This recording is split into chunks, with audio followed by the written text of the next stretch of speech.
بسم الله الرحمن الرحيم.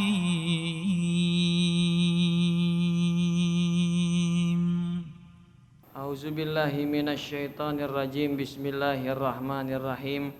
Assalamualaikum warahmatullahi wabarakatuh. Alhamdulillahi rabbil alamin. Wassalatu wassalamu ala asyrafil anbiya'i wal mursalin, habibina wa syafi'ina wa maulana Muhammadin wa ala alihi wa ashabihi wa man tabi'ahum bi ihsanin ila yaumiddin. Summa amma ba'du. Faqad qala Allah ta'ala fi kitabihil karim wa huwa asdaqul qailin. A'udzu billahi minasy syaithanir rajim. Walladzi khalaqal azwaja kullaha wa ja'ala lakum minal fulki wal an'ami ma tarkabun. Wa qala Rasulullah alaihi afdhalus shalah wa atamut taslim, khairukum man ta'allamal qur'ana wa 'allamah. Sebaik-baik kalian adalah yang mempelajari Al-Qur'an dan yang mengajarkannya. Mudah-mudahan kita termasuk dalam hadis ini. Amin, amin ya rabbal alamin. Yang sama-sama kita hormati dan kita cintai karena Allah, segenap orang tua, segenap asatiz, segenap tokoh masyarakat, Bapak Haji, Ibu Haji, jamaah Masjid Jami Al-Akhbar, yang mohon maaf tak dapat disebutkan satu persatu, namun tidak mengurangi sedikit pun rasa hormat dan cinta kita kepada mereka semua. Tentunya kita berdoa mudah-mudahan para orang tua, para asatiz, para tokoh masyarakat kita senantiasa diberikan kesehatan oleh Allah, keberkahan umur yang panjang dalam ketaatan, sehingga bisa terus istiqomah membimbing kita para jamaah ke jalan yang diridhai Allah Subhanahu wa taala. Amin, amin ya rabbal alamin. Juga kita berdoa pada orang tua kita yang telah berpulang ke rahmatullah, jamaah Masjid Al-Akbar khususnya yang telah menginfakkan sebagian harta, pikiran dan tenaganya untuk masjid ini, yang telah berpulang ke rahmatullah. Allah jadikan kuburnya raudhah min riyadil jinan. Allah ampunkan dosa-dosanya. Yang masih hidup Allah berikan keberkahan hartanya, dijadikan sedekah dan infaknya diterima dan dilipat gandakan oleh Allah Subhanahu wa taala. Kita yang masih hidup, kita memohon kepada Allah mudah-mudahan anak-anak kita, cucu-cucu kita, keturunan kita, generasi penerus kita menjadi anak yang soleh dan solehah, sehingga bisa kembali berkumpul dengan kita kelak nanti di surganya Allah Subhanahu wa taala. Al-Fatihah. Auzubillahi minasyaitonirrajim. Bismillahirrahmanirrahim. Alhamdulillahirabbil alamin arrahmanirrahim maliki yaumiddin. Iyyaka na'budu wa iyyaka nasta'in. Ihdinas siratal mustaqim, siratal ladzina an'amta 'alaihim ghairil maghdubi 'alaihim waladdallin. Amin, amin ya rabbal alamin. Bersyukur kita kepada Allah Subhanahu wa taala, subuh kali ini kembali kita bisa hadir di sini di majelis ilmu. Majelis yang kata Rasulullah dalam satu hadis adalah jalan selamat buat kita di akhir zaman. Nanti kata beliau dalam suatu hadis, ada masanya di akhir zaman umatku akan mendapatkan musibah yang sangat besar. Fitnah datang ya kepada umat Nabi Muhammad sallallahu alaihi wasallam. Sayusibu ummati akhir zaman balaun syadid. Kata Nabi, akan datang musibah kepada umatku di akhir zaman. Lam yanju minhu illa salasah. Enggak ada yang selamat kecuali 3 kelompok. Dan ketiga kelompok yang Nabi sampaikan dalam hadis ini mereka yang paham agama, dan tidak bisa kita paham agama kecuali hadir di majelis ilmu seperti ini ya. Mudah-mudahan kita termasuk kelompok-kelompok yang selamat dari fitnah akhir zaman yang Nabi prediksikan dalam hadis tersebut. Ilmu yang kita dapatin menjadi ilmu yang bermanfaat. Ilmu yang bermanfaat kita hafal dan kita amalkan. Ya, ilmu yang bermanfaat kita hafal dan kita amalkan. Makanya Imam Syafi'i kalau dapat ilmu baru biar gampang dihafal, biar kuat hafalannya, dicatat sama beliau. Ya, ditulis, dicatat ya. Mudah-mudahan kita bisa mengikuti jejak beliau, kita catat, kemudian kita amalkan dalam kehidupan sehari-hari. Pada kesempatan subuh kali ini tidak lupa juga kita berselawat dan salam pada Nabi kita Muhammad sallallahu alaihi wasallam, karena dalam Al-Qur'an Allah Subhanahu wa taala perintahkan kepada kita umat orang-orang beriman agar berselawat dan salam kepada Nabi kita Muhammad sallallahu alaihi wasallam. Ya ayyuhallazina amanu sallu alaihi wasallimu taslima, kata Allah ya. Ini ayat paling panjang dalam Al-Qur'an ya. Nah, Bapak Ibu hadirin jamaah yang dirahmati Allah Subhanahu wa taala, subuh kali ini kita akan mengkaji tafsir surat Az-Zukhruf ayat 12 ayat 13. Surat Az-Zukhruf ayat 12 ayat 13. Kalau boleh diberikan judul ayat yang akan kita bahas pada subuh kali ini adalah amalan saat kita melakukan perjalanan. Amalan yang Allah ajarkan kepada kita saat melakukan perjalanan atau safar ya.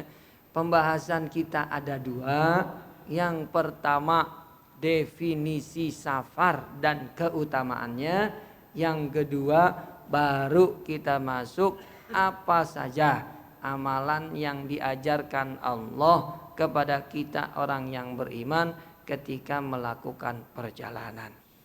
Bapak Ibu hadirin jamaah yang dirahmati Allah Subhanahu wa taala, secara bahasa kata safar itu bersumber dari 3 huruf.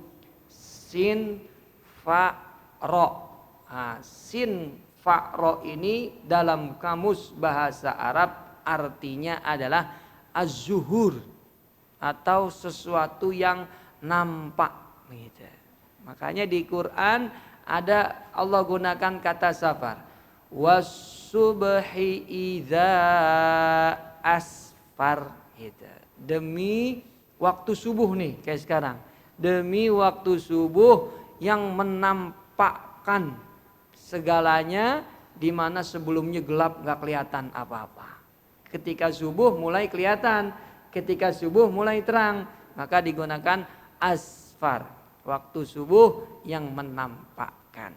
Nah, Bapak Ibu yang dirahmati Allah Subhanahu wa taala, kalau kita ingin tahu sifat asli saudara kita, ajak dia safar. Karena dengan safar kita tahu sifat aslinya kebuka, nampak jelas.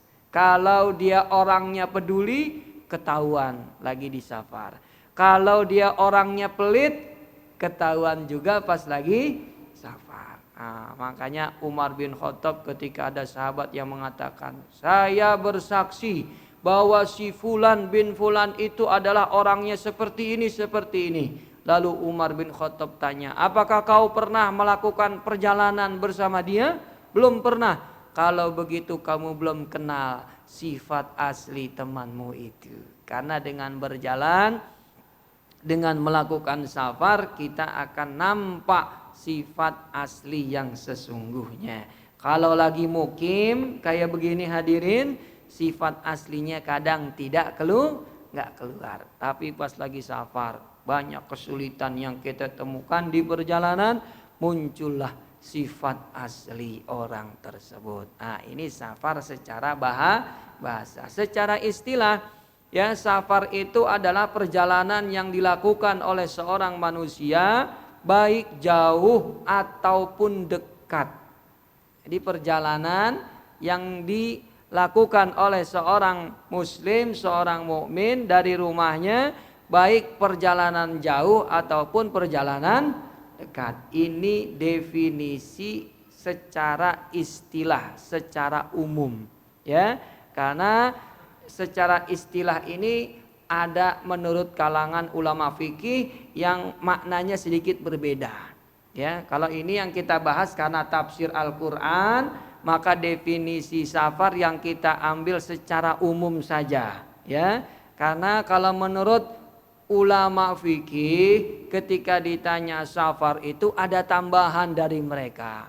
Baru dikatakan safar kalau mencukupi batas jarak tertentu. Karena berkaitan dengan sholat qashar dengan sholat jamaah. Safar menurut ulama fikih ada batas jaraknya. Menurut Imam Abu Hanifah perjalanan 3 hari. Ya, menurut Imam Abu Hanifah safar itu perjalanan selama 3 hari. Tapi di kitab Imam Abu Hanifah enggak benar-benar 3 hari. Satu harinya hanya berjalan 6 jam. Dari pagi sampai waktu zuhur. Kira-kira keluarnya jam 6 pagi, zuhur jam 12, itu 6 jam. Hari pertama. Siang, sore, malam istirahat, nggak berjalan. Hari kedua diulang lagi, pagi sampai waktu zuhur, 6 jam lagi. Total 3 jam, total 3 hari kali 6 jam sama dengan 18 jam. Maka menurut Imam Abu Hanifah baru dikatakan safar kalau melakukan perjalanan naik unta atau jalan kaki selama 18 jam. Tapi kalau menurut jumhur ulama sejauh 89 kilometer.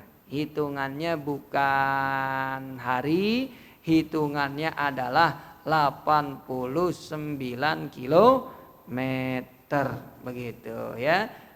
Tapi ketika kita cari persamaan antar perbedaan ulama tersebut, ternyata kita ketemu titik temunya, ya.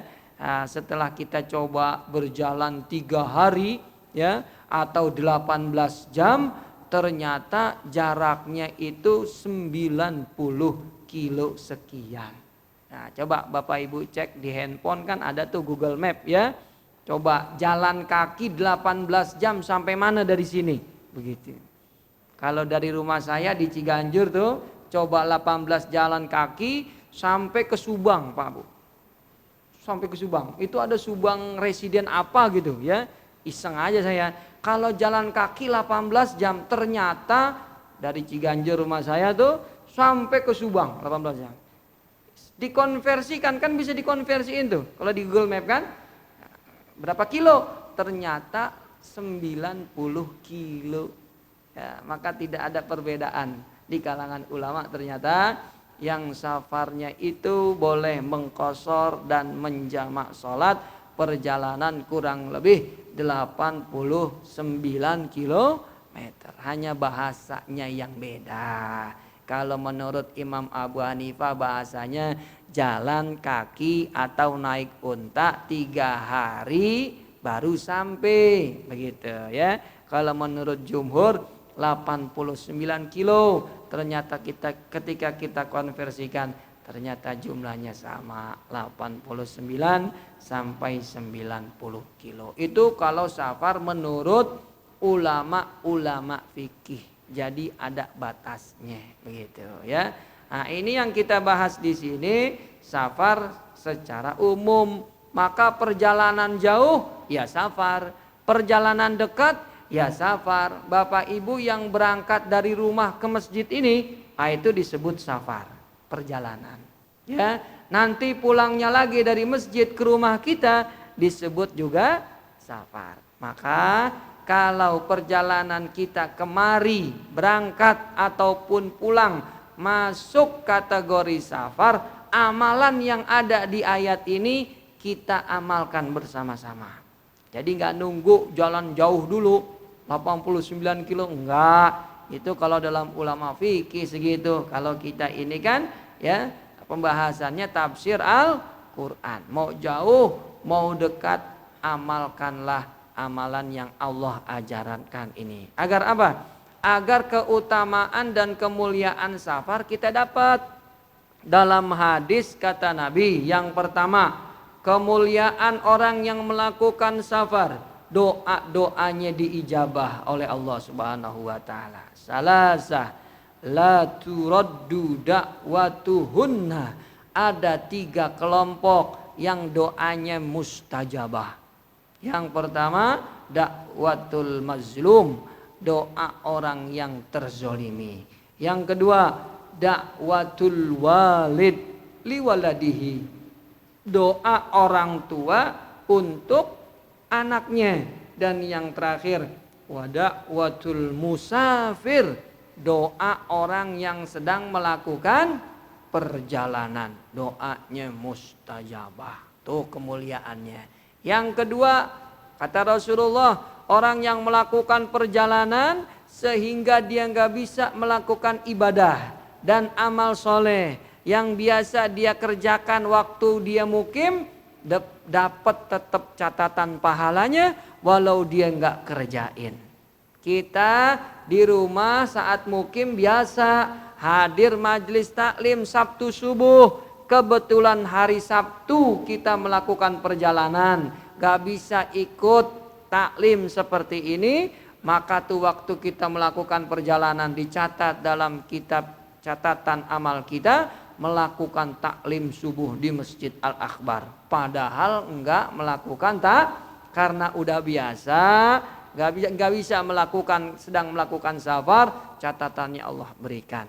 Idza maridul abdu au safar, dalam hadis kata Nabi, barang siapa seorang hamba yang beriman sakit atau melakukan safar, ya, dia sakit, uzurnya sakit atau uzurnya itu melakukan perjalanan, kutibalahu makana ya'maluhu muqiman sihhiyan, maka catatan amalnya ditulis seperti waktu dia mukim, waktu dia sehat.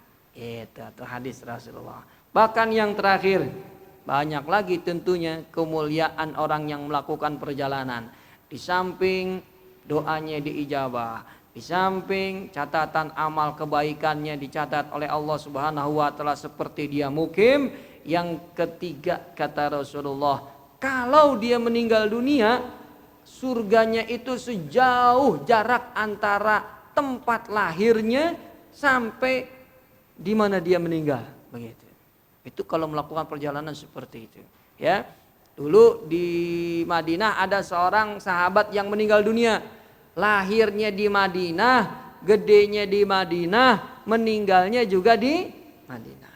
Lalu kata Rasulullah, laitahu yamutu musafiran. Oh, seandainya ini sahabat meninggalnya di luar Madinah dalam perjalanan. Sahabat Nabi ya bertanya, kenapa begitu ya Rasulullah? Emangnya ada kemuliaan kalau dia meninggalnya bukan di tempat tanah kelahirannya? Wah, ada kata Rasulullah, ya. Kalau idza mata rajul ya min ghairi maulidihi kutibalahu min ghairi maulidihi kutibalahu min maulidihi ila munqati'i atharihi fil jannah, kata Nabi. Kalau ada seorang mukmin melakukan perjalanan jauh, ternyata di sana dia meninggal dunia, derajat surganya kata Nabi dihitung dari tempat lahir sampai di mana nyawanya dicabut oleh Allah Subhanahu wa taala. Itu semua didapati, ya. Doanya mustajabah, catatan amalnya dilipat gandakan Allah Subhanahu wa taala, dan derajatnya di surga ditinggikan oleh Allah Subhanahu wa taala kalau amalan-amalan dalam perjalanannya dilakukan, diamalkan ketika dia melakukan perjalanan tersebut. Kalau dia nggak melakukan, maka kemuliaan yang Allah siapkan buat orang-orang yang melakukan safar tidak dia dapati. Maka merugi sekali hadirin ya, kalau kita sudah capek-capek melakukan perjalanan tapi kemuliaan tadi tidak kita dapati. Apa saja amalan-amalan yang harus kita lakukan sebagaimana yang diajarkan Allah Subhanahu wa taala ketika melakukan perjalanan? Kita baca ayatnya ya. Sebelum Allah berbicara tentang amalan-amalan ya yang mesti kita lakukan ketika melakukan perjalanan, di ayat sebelumnya Allah ingatkan satu nikmat yang sangat besar, yaitu nikmat turunnya hujan. Ini kan kita lagi musim hujan nih, ya kan? Itu nikmat kata Allah Subhanahu wa taala. Walladzi nazzala minas samaa'i ma'an biqadar, dan dialah yang telah menurunkan air hujan dengan kadar yang sudah ditentukan. Kalau kadarnya nggak ditentuin, yang ada kita kayak umat Nabi Nuh, kebanjiran habis kita, ya. Tapi ini air yang turun udah ditentukan kadarnya. Ketika kadarnya sudah ditentukan oleh Allah, apa yang terjadi? Fa ansyarna bihi baldatan maita. Tumbuh-tumbuhan yang kering jadi subur, tanah-tanah juga demikian, kering tandus menjadi subur, kata Allah Subhanahu wa taala dengan turunnya air hujan tadi. Kadzalika tukhrajun. Demikianlah nanti kalian dibangkitkan dari kubur, gitu ya. Maka nanti orang yang bangkit dari kubur turun hujan. Hanya saja kata Rasulullah, air hujannya itu seperti, mohon maaf, air spermanya laki-laki, begitu ya, hujan gitu ya. Nanti ada satu anggota tubuh kita yang gak hancur ya, yaitu ajbuz zanab, tulang ekor sini nih ya. Ketika dia kena air hujan yang Allah turunin itu, tumbuh menjadi tulang-tulang, jadi tangan, jadi kepala. Kadzalika tukhrajun. Itulah makna demikian pula kalian nanti dibangkitkan dari kubur, Allah turunkan hujan juga. Ya Allah, mudah-mudahan ketika kita dibangkitkan nanti dalam keadaan baik. Amin amin ya rabbal alamin. Baru di ayat yang ke-12 Allah Subhanahu wa taala katakan, wallazi khalaqal azwaja kullaha, dan dialah yang telah menciptakan segala yang ada di alam semesta ini berpasang-pasangan. Ada laki-laki, ada perempuan, ada siang, ada malam, ada orang baik, ada orang berpasang-pasangan. Hanya Allah yang tidak punya pasangan, gitu. Semuanya berpasangan kecuali Allah Subhanahu wa taala. Laisa kamislihi syai'un. Dia berbeda dengan makhluk-makhluknya. Allah ahad, Allah tunggal, tidak punya pasangan ya. Wa ja'ala lakum minal fulki wal an'ami ma tarkabun. Ini masuk nih berkaitan dengan perjalanan Bapak Ibu ya. Kemudian kata Allah, dan dia pula yang menjadikan untuk kalian kendaraan ya, ataupun hewan yang bisa kalian naiki, bisa kita tunggangin, baik kendaraan darat, kendaraan laut, ataupun kendaraan udara, atau hewan tunggangan al-an'am ya, dengan ragam jenisnya. Itu semua nikmat dari Allah Subhanahu wa taala. Jadi ya, di awal ayat melakukan perjalanan ini Allah ingatkan kepada kita nikmat yang sangat besar, kita bisa naik kendaraan. Litastawu ala zuhurihi. Ya, ayat berikutnya nih, ayat yang ke-13. Bahkan di atas itu semua ada nikmat yang sangat besar lagi. Kalian bisa naik di atas kendaraan tersebut dengan nyaman. Dengan apa tuh? Tidak jatuh ya. Enak ya di atas kendaraan tersebut. Maka amalan yang pertama kata Allah dalam ayat ini, summa tazkuru nikmata rabbikum idastawaitum alaihi. Ini amalan yang pertama. Ketika menaiki kendaraan, kita melalui perjalanan, satu ya bersyukur kepada Allah Subhanahu wa taala. Alhamdulillah ya akhirnya kita bisa naik kendaraan seperti ini, melakukan perjalanan. Itu amalan yang pertama yang Allah ingin sampaikan kepada kita, bersyukur atas nikmat Allah bisa melakukan perjalanan dengan kendaraan apapun itu jenisnya. Bagaimana kami bersyukur ya Allah atas nikmat ini? Apakah dengan mengucap alhamdulillah wa syukrulillah? Tidak, kata Allah. Lafaz syukurnya bukan alhamdulillah. Lafaz syukurnya kayak gimana? Ini lafaz syukurnya Allah jelasin lagi, luar biasa ya, sangat jelas Allah ajarkan kepada kita. Lafaz syukurnya dalam lanjutan ayatnya, subhanallazi sakhkhara lana haza wa ma kunna lahu mukrinin wa inna ila rabbina lamun qalibun. Itu lafaz syukur kita ketika kita naik kendaraan ya akan melakukan perjalanan. Lafaz syukurnya bukan alhamdulillah, tapi lafaz bersyukur kepada Allah diajarkan dalam ayat ini, subhanalladzi sakhkhara lana haza wa ma kunna lahu mukrinin. Maka kata para ulama tafsir, di antara makna subhanallah itu ada yang artinya kami bersyukur kepada Engkau ya Allah. Kalau di Indonesia subhanallah diartikan apa kira-kira? Maha suci Allah.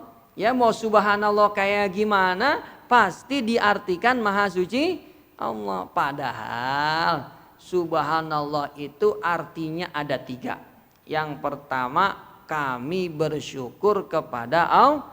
Ini dalil ayatnya nih, Az-Zukhruf ya. Yang subhanallah artinya bersyukur, surat Az-Zukhruf ayat 12 ya. Bersyukurlah kalian kepadaku, kata Allah, ucapkanlah subhanallah, begitu. Jadi subhanallah yang pertama maknanya bersyukur. Subhanallah yang kedua di ayat yang lain maknanya itu menolak berita bohong yang datang pada diri kita.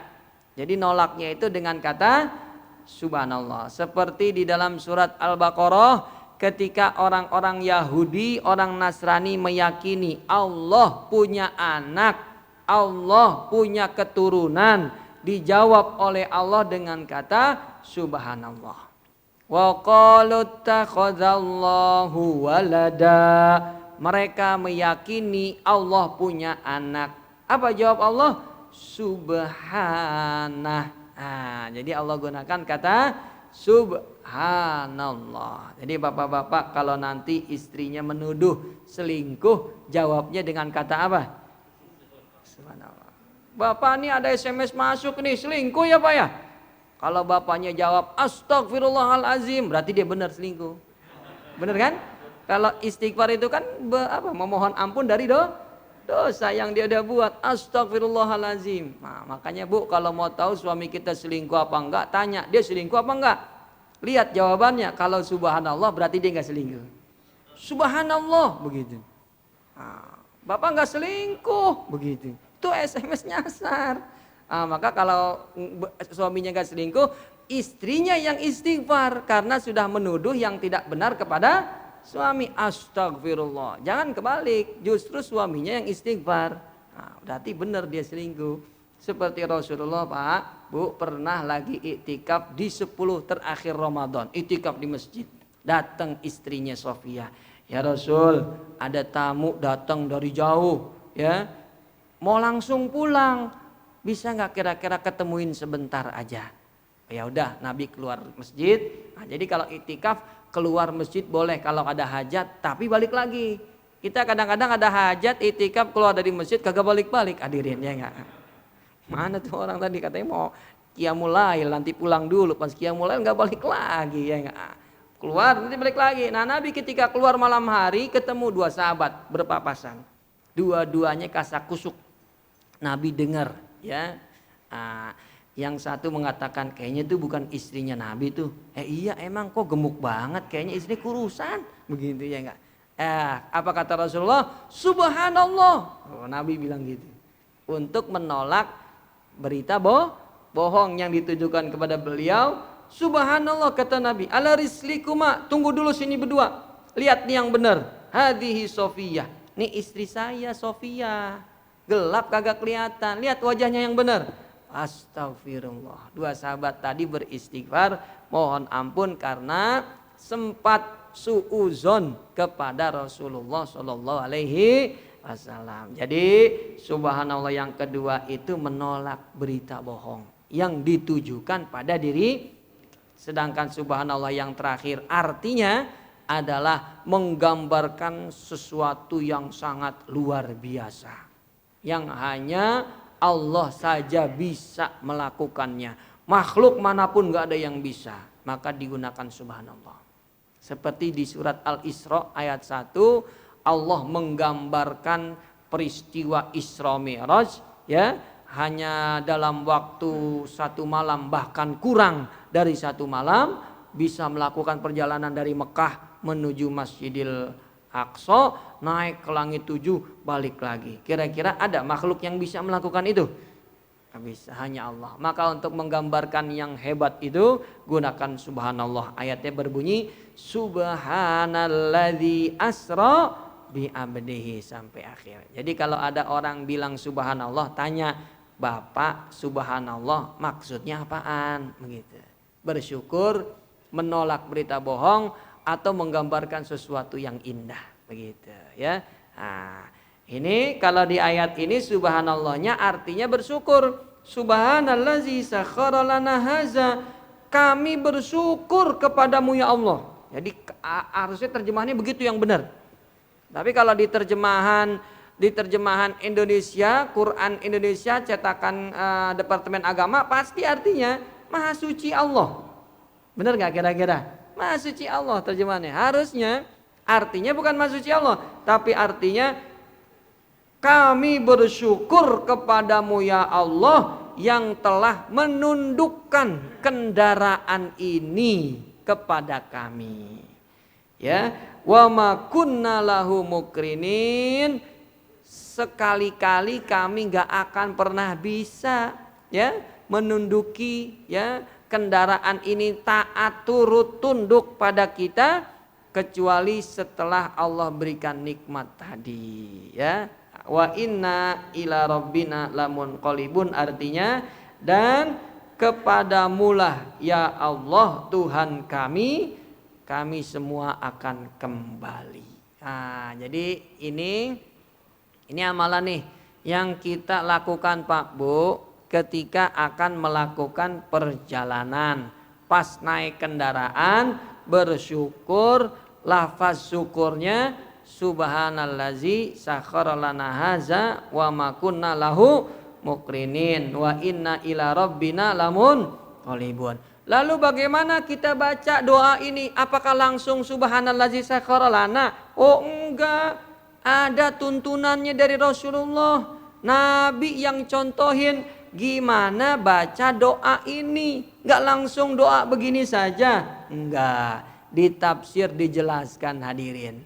Tafsir Imam Qurtubi, ya, Tafsirul Qur'anil Azim, dijelaskan di situ ada satu hadis dari Abdullah bin Umar bin Khattab radhiyallahu anhuma menjelaskan bagaimana Nabi baca doa ini.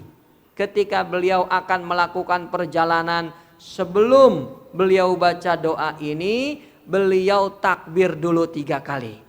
Jadi pas kita di atas kendaraan nih, mobil kek, motor kek, pesawat kek, perahu, ya, begitu kita naik, kita duduk, ya, kita ucapin takbir 3 kali. Allahu Akbar, Allahu Akbar, Allahu Akbar. Kenapa Nabi bacanya takbir, nggak bacanya alhamdulillah?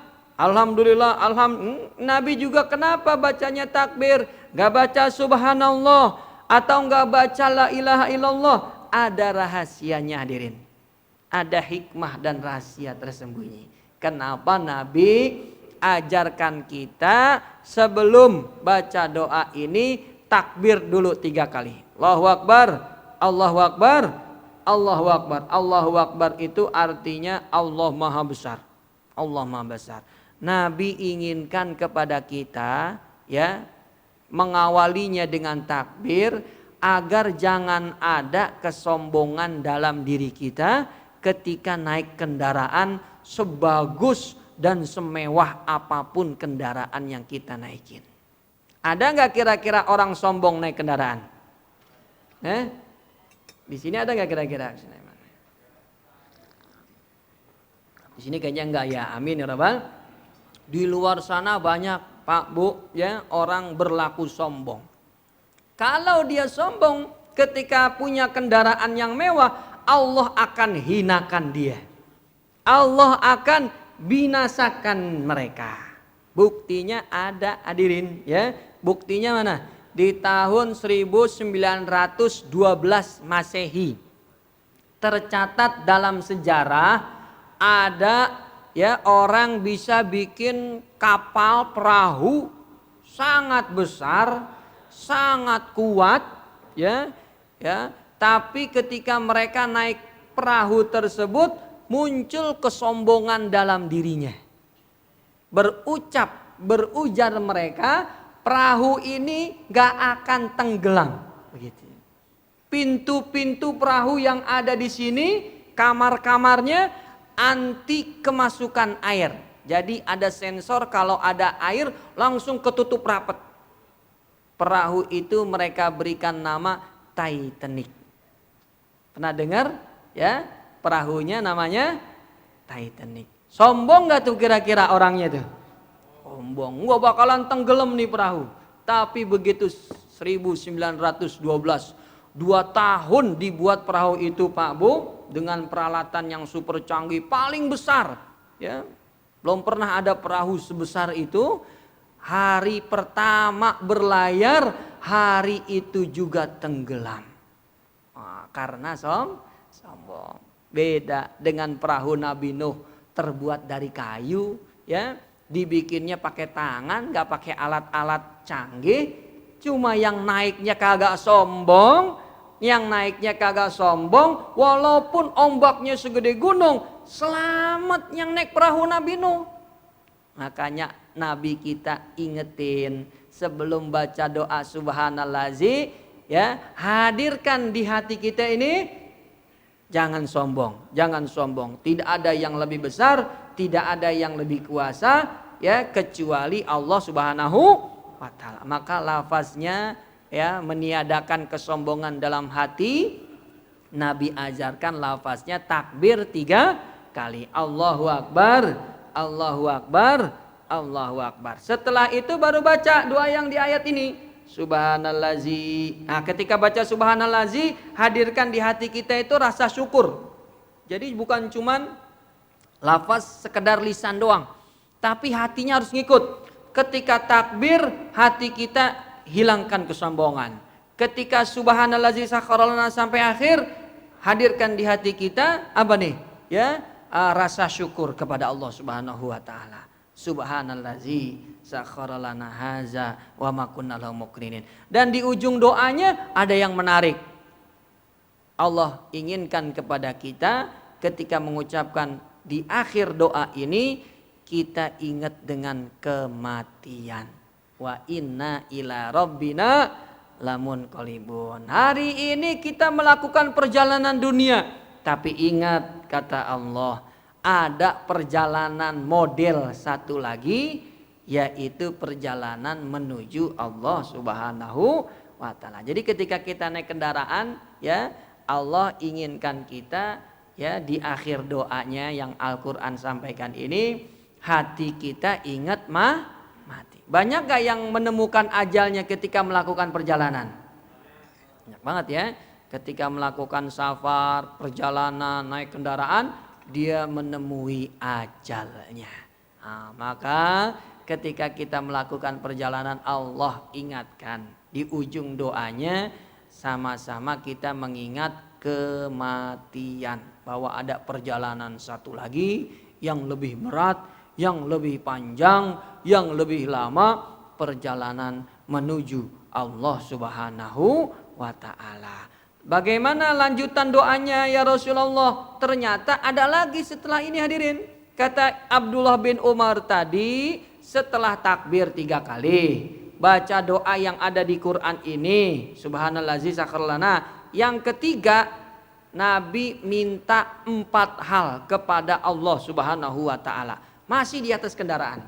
Jadi ada 4 proposal yang diajukan Nabi Muhammad, ya, ketika naik kendaraan, setelah takbir, setelah baca subhanallazi sakharlana. Apa 4 proposalnya? Yang pertama, Nabi minta, Allahumma inna nas'aluka fi safarina hadzal birra wat taqwa wa minal amali ma tardo. Hafal enggak nih kira-kira, hadirin? Hafal enggak doanya kira-kira? Mudah-mudahan hafal ya, udah sering baca kan? Biasanya kalau yang sering ziarah tuh naik mobil bis bareng-bareng, ustadznya mimpin doa ini nih. Proposal yang pertama meminta kepada Allah, jadikan perjalanan ini perjalanan takwa dan amal soleh. Itu permintaan pertama. Jadikan perjalanan kita ini, ya, perjalanan takwa, perjalanan amal soleh, sehingga kalau kita meninggalnya husnul khotimah, begitu. Jangan sampai meninggalnya su'ul khotimah. Kenapa? Karena perjalanannya bukan perjalanan takwa. Emangnya ada orang melakukan perjalanan bukan perjalanan takwa? Oh banyak. Ada orang pergi keluar kota ke pantai, karena ustadznya, jamaahnya kagak ada yang ikut, dia doang jilbabnya dibuka.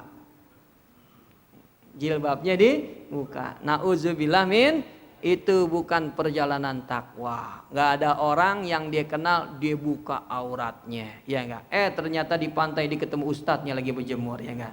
Ya, nggak bener juga nih ustadznya kalau gini, ya enggak? Jadi itu perjalanan bukan perjalanan takwa. Kalau kita melakukan perjalanan keluar sana, maksiat kita kerjakan. Bahkan sebagian ulama mengatakan, siapa yang dalam perjalanan mendengar lagu-lagu, musik-musik yang mengundang nafsu dan syahwat serta kemaksiatan, perjalanannya bukan perjalanan takwa. Emangnya ada lagu yang isinya kemaksiatan? Lagu kayak gimana tuh kira-kira tuh, ya kan? Nah, kalau selawatan bukan. Selawatan boleh. Maulaya sholli wa sallim, lagi jalan setel, bagus. Atau qasidah yang inget mati, boleh juga. Bila Israil, lagi jalan, boleh, bagus begitu. Tapi kalau isi lagunya mengundang syahwat, nafsu, kemaksiatan, ngajak judi, ngajak berzinah dan lain sebagainya, meninggal, maka perjalanannya bukan perjalanan takwa. Serem. Nauzubillah min. Maka yang pertama kita minta, ya Allah, jadikan perjalanan ini perjalanan takwa, perjalanan amal soleh. Kami melakukan perjalanan tapi tetap melaksanakan perintahmu. Paling tidak sholat 5 waktunya jangan ditinggal, begitu. Nah kadang kita baru pergi ke Tanah Abang aja sholat zuhurnya udah kelewatan, hadirin. Iya enggak? Pak, kita belum sholat zuhur, udah jam 4 nih. Ya Allah, ngider-ngider nggak habis-habis, hadirin. Nah, itu bukan perjalanan takwa, ya. Jangan sampai itu terjadi. Kalau kita meninggal saat itu, su'ul khotimah. Su'ul khotimah. Yang kedua, proposal yang Nabi minta. Baca juga nih doanya nih. Allahumma hawwin alaina safarona haza wa tuwi anna bu'dah. Yang kedua proposalnya minta kepada Allah, jadikanlah perjalanan ini jadi ringkes, jadi singkat. Kalau jaraknya jauh, jadikan singkat. Bukan berarti 100 kilo berubah jadi 50 kilo, enggak. Maksudnya perasaan kita jadi singkat. Kan kadang gitu, perjalanan, lah kok udah sampai aja. Berarti itu doa kita dikabul nih, proposal yang kedua. Jadikan perjalanan ini menjadi singkat, menjadi mudah. Jangan ada kesulitan yang kami temukan selama melakukan perjalanan. Proposal yang kedua. Proposal yang ketiga yang Nabi ajarkan ya ketika melakukan perjalanan, setelah pertama minta perjalanan takwa, yang kedua perjalanannya disingkatkan, yang ketiga memohon agar Allah mendampingi dirinya selama perjalanan dan mohon perlindungan buat keluarga yang ditinggal di rumah. Itu proposal yang ketiga. Lafaznya Allahumma antas sahibu fis safar wal khalifatu fil ahli. Nah, ya Allah, jadikanlah engkau pendamping buatku dalam perjalanan ini dan lindungilah anak-anak, istri, harta yang ditinggal di rumah. Itu proposal yang ketiga. Bismillahirrahmanirrahim. Alhamdulillah. Yang keempat, bentuknya bukan permintaan. Proposal yang keempat memohon dilindungi oleh Allah Subhanahu wa taala dari beberapa keburukan. Lafaznya Allahumma inni, ini agak beda. Kalau tadi Allahumma inna. Kalau ini sendiri tunggal. Allahumma inni a'udzubika min wa'tha'is safar. Ya Allah, aku berlindung kepadamu dari perjalanan yang sulit. Begitu. Dari perjalanan yang sulit, begitu ya. Mungkin di perjalanan banyak kesulitan, ketika kita baca doa ini diijabah, kesulitannya jadi Allah hilangkan, begitu ya.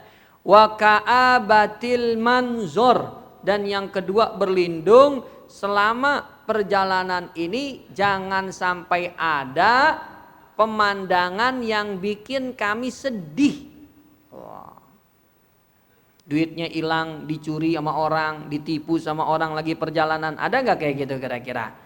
Ada. Minta didorong di Masjidil Haram, didorong belum selesai, duitnya udah diambil, kabur tuh orang. Sedih. Maka berdoa berlindung yang kedua. Wa auzubika ini auzubika min wa'sa'is safar wa ka'abatil manzur. Yang terakhir wasu'il munqalabi fil ahli wal mali wal waladi. Dan aku berlindung kepadamu ya Allah dari pulang yang mendatangkan keburukan. Baik keburukan itu menimpa anak, istri ataupun harta. Jadi kita berlindung jangan sampai pas pulang ke rumah ada musibah menimpa anak, istri, keluarga, rumah ataupun harta kita. Banyak orang melakukan perjalanan keluar kota ya, begitu sampai ke rumahnya udah gosong, habis kebakar. Ada yang kayak gitu? Nah, makanya Nabi ajarkan kita berlindung jangan sampai begitu kita pulang ada musibah yang menimpa harta, keluarga ataupun anak kita yang kita tinggal di rumah. Jadi itu doa yang Nabi ajarkan ya. Sebelum di lanjutan hadisnya wa idza raja'a qalahunna wa zada fihin ya. Tapi kalau mau pulang ada doa tambahannya. Ini kan kita di masjid, nanti mau pulang baca doa lagi tuh tadi Allahu Akbar 3 kali, subhanallazi sakharlana, terus proposal yang 4 dibaca, tapi ada tambahannya kata Ibnu Umar. Tambahannya ayibuna taibuna abiduna lirabbina hamidun. Ada tuh 4 diulang sampai rumah. Aibuna artinya kami pulang ke rumah. Taibuna bertobat kepadamu ya Allah. Karena bisa jadi perjalanan ini mendatangkan maksiat. Mendatangkan maksiat. Begitu keluar rumah udah ngelihat perempuan nggak pakai baju yang menutup dosa nggak tuh kira-kira? Kalau cuman ngelihat sekelebetan sih enggak, kadang-kadang kita suka keliatin lagi nengok begitu. Kita cari lagi, mana sih itu orang tadi yang pakaiannya begitu, ya kan? Cepet banget dia jalannya, itu dosa. Makanya kita doa, Taibun, ampunkan dosa-dosa kami dalam perjalanan ini ya Allah. Abiduna li Rabbina, jadikan kami hamba yang senantiasa taat dan beribadah. Makanya Nabi Muhammad itu kalau melakukan perjalanan jauh keluar Madinah, begitu sampai di Madinah beliau nggak langsung pulang ke rumah, mampir di masjid dulu, sholat sunnah 2 rakaat. Saya ulang lagi, Nabi kalau sampai dari perjalanan luar Madinah sampai di Madinah, beliau nggak pulang dulu ke rumah, mampir dulu di masjid sholat sunnah 2 rakaat. Kata Imam Nawawi dalam mazhab Imam Syafi'i, sholat 2 rakaat ini namanya sholat sunnah kudum.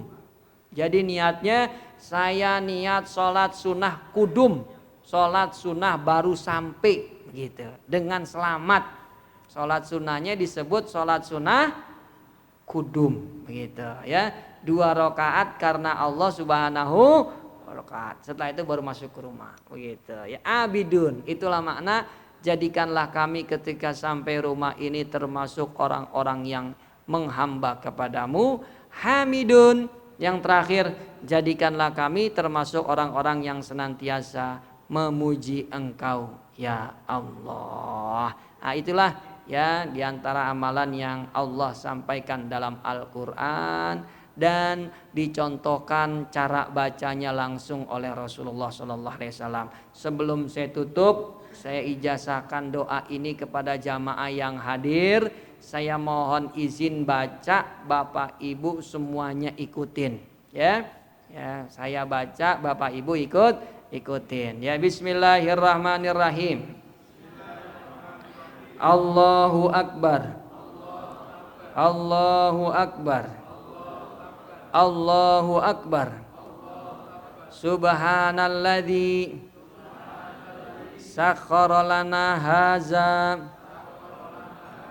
wa ma kunna lahu muqrinin wa inna ila rabbina lamun qalibun. Allahumma inna nas'aluka fi safarina haza al birra wat taqwa wa minal amali ma tarda. Allahumma hawwin alaina safarana hadza wa tawi anna bu'dah. Allahumma antas sahibu fis safar wal khalifatu fil ahli. Allahumma inni a'udzubika min wa'tha'is safar wa ka'abatil manzor wa ka'abatil manzor wa su'il munqalabi fil ahli wal mali wal walad. Alhamdulillah ya, saya jazakan dan mohon diterima. Demikianlah pembahasan kita pada subuh kali ini ya. Silakan kalau ada yang ingin ditanyakan saya berikan kesempatan. Wallahu a'lam bishawab. Thank